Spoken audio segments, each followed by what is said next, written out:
तीन शिरी सहा हात तया माझा दंडवत. श्री स्वामी समर्थ. नमस्कार स्वामी भक्त हो, स्वागत आहे तुमचं पुन्हा एकदा नवीन व्हिडिओमध्ये.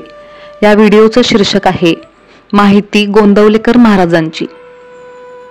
त्याआधी व्हिडिओ पूर्ण पहा आणि चॅनलला सबस्क्राईब केलं नसेल तर आत्ता सबस्क्राईब करून घ्या. चला व्हिडिओला सुरुवात करू. महाराष्ट्र ही संतांची भूमी आहे.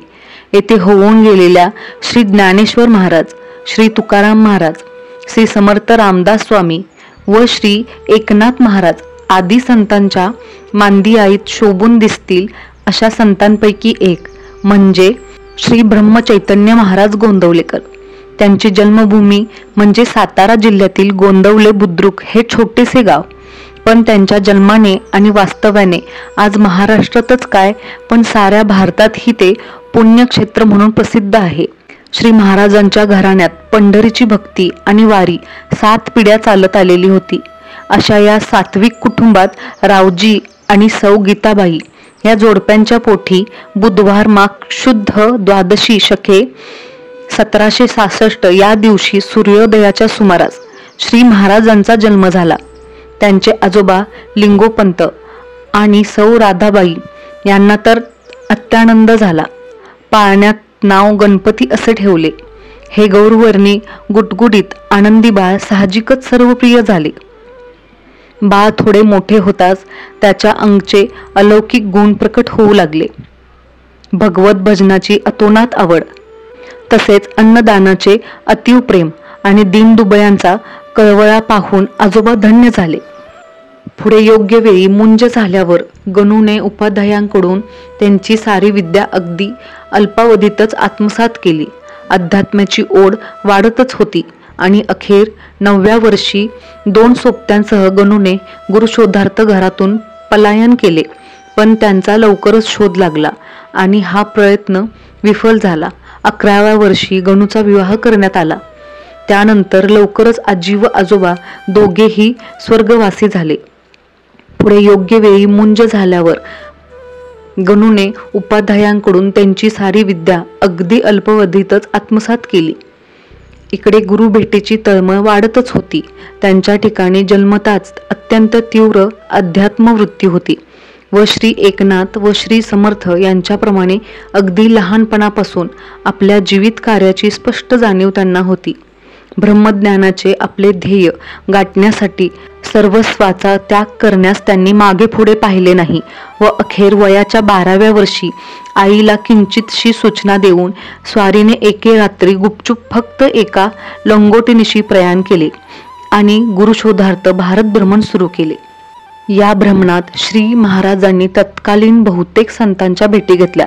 हरिपूर सांगली येथील साध्वी राधाबाई, मिरजेचे सत्पुरुष अण्णाबुवा, सटाण्याचे देव मामलेदार, अक्कलकोटचे श्री स्वामी, हुमनाबादचे माणिक प्रभू, काशीचे तेलंग स्वामी, दक्षिणेश्वरचे श्री रामकृष्ण परमहंस आदी सर्वांनी अतिप्रेमाने त्यांना जवळ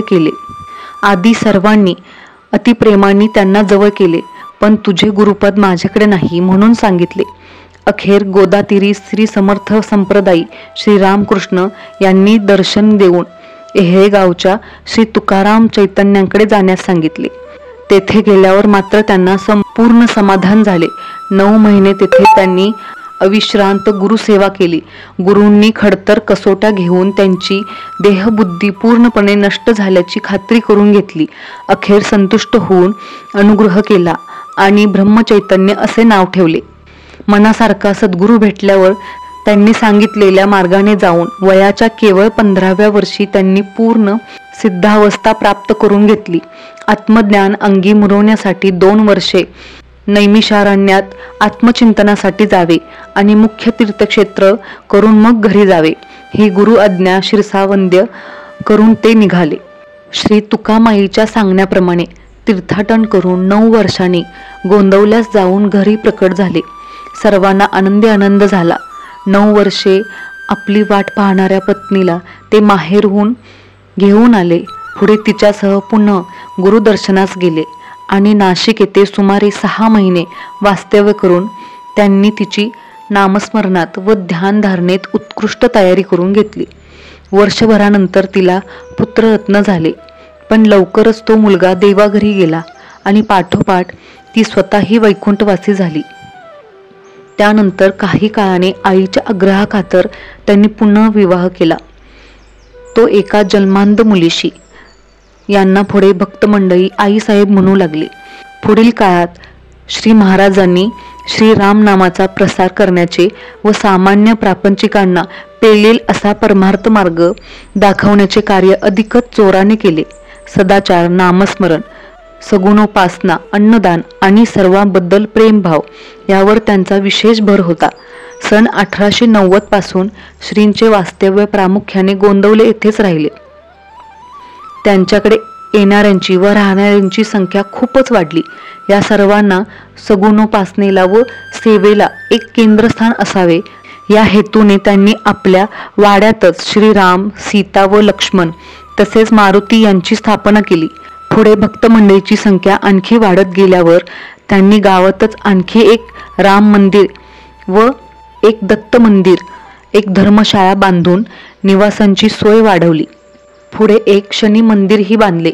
शिवाय जागोजागी उपासना वाढावी या हेतूने भक्तांना प्रेरित करून अन्य कित्येक गावी राम मंदिराची स्थापना केली. श्री महाराजांनी इसवी सन 1901 मध्ये मातृश्री गीताबाई व अनेक भक्त मंडळी यांसह काशी यात्रेसाठी प्रयाण केले. त्यात त्रिस्थळी झाल्यानंतर गीताबाईंनी अयोध्येत देह ठेवला. इसवी सन 1876 व 1896 मध्ये पडलेल्या भीषण दुष्काळात श्री महाराजांनी आपल्या शेतावरच नाममात्र काम देऊन हजारो लोकांना अन्न पुरवले आणि उपासमारीपासून वाचविले. ब्रह्मस्वरूपी विलीन झालेले श्री महाराज हे पूर्णत्वाप्रत पोचलेले संत होते, यात शंका नाही. देहबुद्धी मुळापासून जाळून टाकल्यामुळे त्यांच्या आचारात, विचारात आणि उच्चारात चुकून देखील मीपणा व माझेपणा दिसायचा नाही.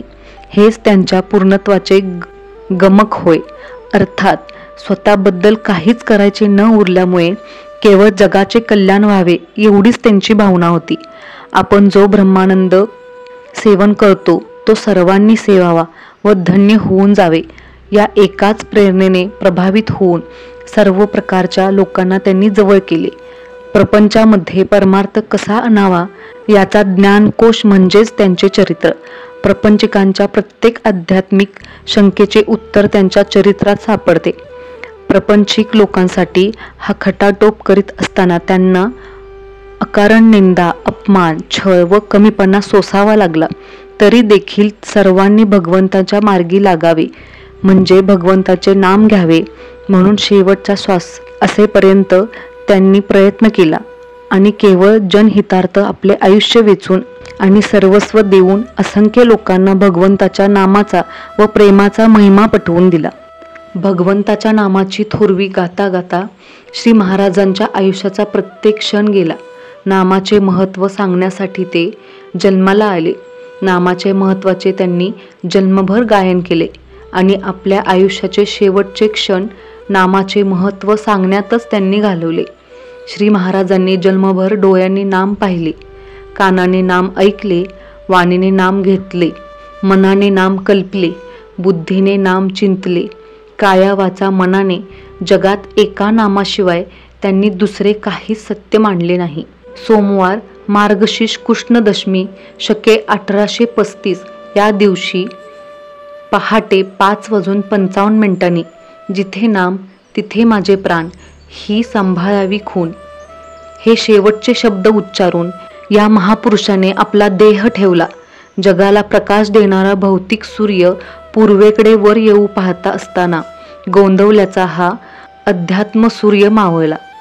सविष्ट वामदेवादी भारतीय ऋषींची परंपरा चालविणारा हा महापुरुष अनंतामध्ये विलीन झाला. श्रीराम जय राम जय जय राम. श्री स्वामी समर्थ.